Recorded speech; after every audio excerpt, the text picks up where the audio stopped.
হযরত মাআস এবং মুঈজ রাদিয়াল্লাহু তাআলা আনহু বদরের প্রান্তরে গিয়েছিল জিহাদ করার জন্য। জোরে বলেন না সুবহানাল্লাহ। মাআস এবং মুঈজ ছোট্ট ছোট্ট দুইজন বালক, একজনের বয়স 10 বছর আর একজনের বয়স 12 বছর। আমার দয়াল নবীজি সাল্লাল্লাহু আলাইহি ওয়াসাল্লামের দরবারে হাজির হয়ে বলে, ইয়া রাসূলুল্লাহ, ইয়া হাবিবাল্লাহ, আমরা জিহাদের ময়দানে যেতে চাই। সুবহানাল্লাহ বলেন। কি বলে? আমরা জিহাদের ময়দানে যেতে চাই। আমার দয়াল নবীজি ডাক দিয়া বলে, ও মাআস, মুঈজ, শোনো, তোমরা তো অনেক ছোট, তোমাদের উপর এখনো জিহাদ ফরজ হয় নাই। সুবহানাল্লাহ বলেন। মাআস এবং মুঈজ ডাক দিয়া বলে, ইয়া রাসূলুল্লাহ, আপনি একবার অনুমতি দেন, আমরা জিহাদের ময়দানে গিয়া আমরা আবু জাহেলকে দুনিয়ার থেকে বিদায় করে দিতে চাই। কারণ আবু জাহেল শুনেছি আপনাকে বেশি অত্যাচার নির্যাতন করেছে। আল্লাহু আকবার বলেন। দেখেন ছোট্ট ছোট্ট সাহাবী, অথচ মনের মধ্যে ইসলামের প্রতি কত ভালোবাসা, আমার দয়াল নবীজির প্রতি কত ভালোবাসা। জোরে বলেন না সুবহানাল্লাহ। ও নবীর আশিকের দল মাআস এবং মুঈজ যখন এই কথা বলল, আমার দয়াল নবীজি বলে, তোমরা যদি বলি খেলার মধ্যে টিকতে পারো, তোমরা যদি কুস্তির মধ্যে যদি টিকতে পারো, তাহলে যে টিকবা তাকে সিলেক্ট করা হবে জিহাদের ময়দানে যাওয়ার জন্য। দুই ভাই এবার বলি যখন ধরেছে, ছোট ভাই বড় ভাইয়ের কানে কানে ডাক দিয়া বলে, ও বড় ভাই, আমি জানি তোমার সঙ্গে বলি খেলে আমি পারবো না, বলি ধরে আমি পারবো না। ও ভাই, একবার তুমি আমাকে ফেলে দিবা, আর একবার তুমি ইচ্ছা করে জমিনে পড়ে যাবা, আর তোমার বুকের উপরে আমি আস্তে করে উঠে বসবো। আমি দয়াল নবীজিকে দেখাবো যে আমিও জিহাদের ময়দানে যাওয়ার যোগ্য। একটু জোরে বলেন না সুবহানাল্লাহ।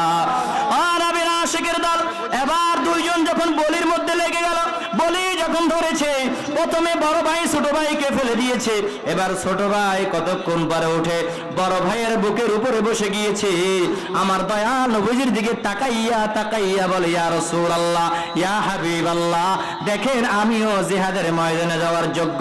একটু জোরে বলা যাবে কি সুবহানাল্লাহ? কেমন ভালোবাসা, কেমন আমার দয়াল নবীজির প্রতি ভালোবাসা, কেমন আমার দয়াল নবীজিকে ভালোবাসতো, কেমন ইসলামকে ভালোবাসতো। ইসলামের ঝান্ডা বিজয় করার জন্য, ইসলামের পতাকা বিজয় করার জন্য, ইসলামকে বিজয় করার জন্য ছোট ছোট সাহাবীরা পর্যন্ত জিহাদের ময়দানে চলে যাইতো। জোরে বলেন না সুবহানাল্লাহ। এবার মাআস এবং মুঈজ জিহাদের ময়দানে চলে গেছে।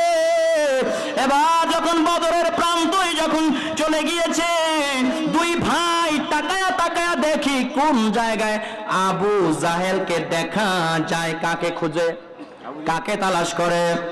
আবু জাহালকে কোন জায়গায় খুঁজে পাওয়া যায়? খুঁজতে হঠাৎ করে একজন সাহাবীকে জিজ্ঞেস করে, চাচা, এখানে আবু জাহেলকে একটু আমাদেরকে দেখায়া দেন। বলে, তোমরা আবু জাহেলকে দিয়ে কি করবে? বলে, আবু জাহেলকে আমরা দুনিয়া থেকে বিদায় করে দিব, কারণ এই আবু জাহেল নাকি আমার দয়াল নবীজিকে সবচেয়ে বেশি কষ্ট দিয়েছে। এবার ওই সাহাবী ডাক দিয়া বলে, ও মাআস, মুঈজ, শোনো, ওই যে ঘোড়াটা দেখতে পাচ্ছ, ওই ঘোড়ার উপরে যেই ব্যক্তি বসে আছে, ওই ব্যক্তি হলো আবু জাহাল। যাও তোমরা ওই আবু জাহেলের কাছে চলে যাও। এবার দুই ভাই আলাদা হয়ে দৌড় মেরে যখন আবু জাহেলের পাশে চলে গেলেন, আবু জাহেল ঘোড়ার পাশে যায়া দুই ভাই দুই সাইড হয়ে গেছে। আবু জাহেলের চোখের আড়াল হয়ে গেছে। আড়াল হয়ে মাত্রই হাতের মধ্যে যেই তলোয়ার ছিল বা যেই ধনুক ছিল, ওই তলোয়ার দিয়ে এক কোপ দিয়েছে। আবু জাহেল সাথে সাথে ঘোড়ার পিঠ থেকে চিত হয়ে কাত হয়ে জমিনের মধ্যে পড়ে গেছে। একটু জোরে বলেন না সুবহানাল্লাহ। আবু জাহেল যখন বদরের প্রান্তরে পড়ে যখন গিয়েছে, আবু জাহেলকে টুকরা করে ফেলেছে দুই ভাই। আল্লাহু আকবার। কাকে বলে আশিক রাসূল, কাকে বলে ইসলামের প্রতি ভালোবাসা। আবু জাহেলকে টুকরা টুকরা করে ফেলেছে, আবু জাহেলের হাতে আঘাত করেছে, পায়ে আঘাত করেছে, আবু জাহেল দুনিয়ার থেকে বিদায় হয়ে চলে গেছে। কাফেররা মুআজ রাদিয়াল্লাহু তাআলা আনহুকে ঘিরে ধরেছে। মুআজ একা ওই এতগুলো কাফেরদের সঙ্গে লড়াই করতে করতে শেষ পর্যন্ত ডান হাতে একটা আঘাত লেগে গিয়েছে। জোরে বলেন না সুবহানাল্লাহ। যখন ডান হাতে একটা তলোয়ারের আঘাত লেগে গেছে, মুআজের হাতটা এইভাবে ঝুলতেছে ঝুলতেছে ঝুলতেছে। এবার মুআজ চিন্তা করে, এই হাতের জন্য আমার জিহাদ করতে ডিস্টার্ব হচ্ছে, লড়াই করতে ডিস্টার্ব হচ্ছে। সাথে সাথে ওই হাতটা যখন পায়ের তলে পাড়ায়া ধরা এমন জোরে টান মেরেছে, হাতটা ছিটকে আলাদা হয়ে গিয়েছে। জোরে বলেন আল্লাহু আকবার। দেখেন কাকে বলে আশিক রাসূল, কাকে বলে ইসলামের প্রতি ভালোবাসার, কাকে বলে জিহাদ। কান খোলা খোলা করে শুনতে হবে রে আশিক রাসূলেরা, ও নবীর আশিকের দল। এবার মুআজ হাতের দিকে তাকাইয়া তাকাইয়া বলে, রে হাত, আমি তোকে আলাদা করে দিলাম, আমি তোকে আলাদা করে দিলাম। আমার দেহে তুই ঝুলতেছিলি, আমার খুব কষ্ট হচ্ছিল, এই জন্য তোকে আমি আলাদা করে দিলাম। কাল কিয়ামতের ময়দানে তুই আল্লাহর দরবারে সাক্ষী দিবি। একটু জোরে বলা যাবে কি সুবহানাল্লাহ। এবার মুআজ আর এক হাতে তলোয়ারে নিয়ে জিহাদ আরম্ভ করে দিয়েছে, বেঈমানদের বিরুদ্ধে লড়াই আরম্ভ করেছে। লড়াই করতে করতে বাম হাতটাও কেটে পড়ে গিয়েছে। শেষ পর্যন্ত মুআজ রাদিয়াল্লাহু তাআলা আনহু বদরের প্রান্তরে যখন পড়ে গেছে, পাশের ছোট ভাইকে ডাক দিয়া বলে, ভাই দয়াল নবীজিকে সালাম পৌঁছায়া দিও, সালাম পৌঁছায়া দিও, আর জানায়া দিও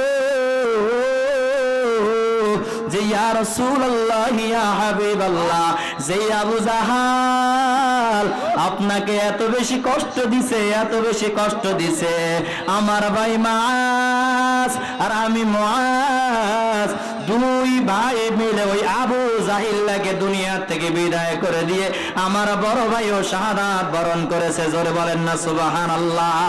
আর একটু জোরে বলেন না সুবহানাল্লাহ। আমার মনের ঘরেতে চলবে নি? জোরে বলেন। কারণ বিষয় দিছে তো বিষয়ের বাইরে যাওয়া যায় না, গেলেই সমস্যা, গেলেই কাউন্টার দিয়ে দিবে। কারণ এই বিষয়বস্তু খুব গুরুত্বপূর্ণ বিষয়, ঠিক কিনা বেঠিক? না হলে নজদেরা কইব বিষয় দিছে জিহাদ, হেতরা আলোচনা করছে আর কিছু ঝামেলা আছে না। নজদেরকে বুঝাই দিতে চাই, বাতিল ফেরকাদেরকে আমরা বুঝিয়ে দিতে চাই যে আমরা বিষয়ের উপরে কথা বলতে জানি। তো গোসাইতে তাফসীর আমরা ভালো জানি বেশি, কিন্তু আমরা বেশি একটু দয়াল নবীর শান গাই আর কি, ঠিক কিনা? জোরে বলেন। ওলিয়া ওলিয়ার কথা একটু বেশি বলি, ঠিক কিনা? কারণ তোরা তো খালি কোরআন বিল কোরআন, কোরআন কতগুলো বাইরে আছে, আহলে কোরআন কি বেরিয়ে